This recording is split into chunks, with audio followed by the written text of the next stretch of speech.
University of Gwadar میں business and cultural گالا 2024 کی اختتامی تقریب 4 فروری کو شاندار انداز میں منعقد ہوئی، جس میں طلباء، اساتذہ، مقامی کمیونٹی اور سرکاری اداروں کے نمائندوں نے بھرپور شرکت کی۔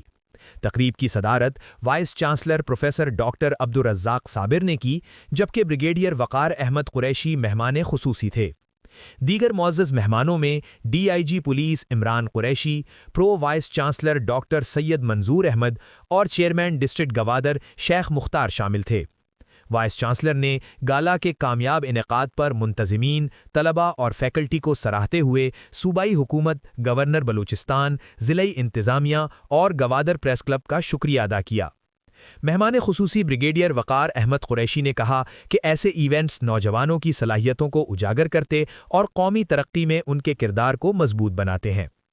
گالا میں business start ups, I T projects, سائنسی ماڈلز، آرٹس اینڈ کرافٹس اور ثقافتی اسٹالز شامل تھے۔ مجموعی طور پر 75 business stalls, 18 I T projects, 16 سائنسی ماڈلز اور 35 آرٹس اینڈ کرافٹس نمائش کے لیے پیش کیے گئے۔ مختلف مقابلوں میں نمایاں کارکردگی دکھانے والے طلباء کو شیلڈز اور سرٹیفکیٹس دیے گئے۔ تقریب کے دوران مہمانوں نے اسٹالز کا دورہ کیا اور طلباء کی تخلیقی کاوشوں کو سراہا۔ عوامی دلچسپی کے پیش نظر گالا کو ایک دن مزید بڑھا کر 5 فروری تک جاری رکھنے کا اعلان کیا گیا۔ یہ ایونٹ یونیورسٹی آف گوادر کے اس عزم کا مظہر ہے کہ وہ تعلیم کے ساتھ ساتھ ثقافتی شناخت، کاروباری جدت اور سماجی ہم آہنگی کے فروغ میں بھی عملی اقدامات کر رہا ہے۔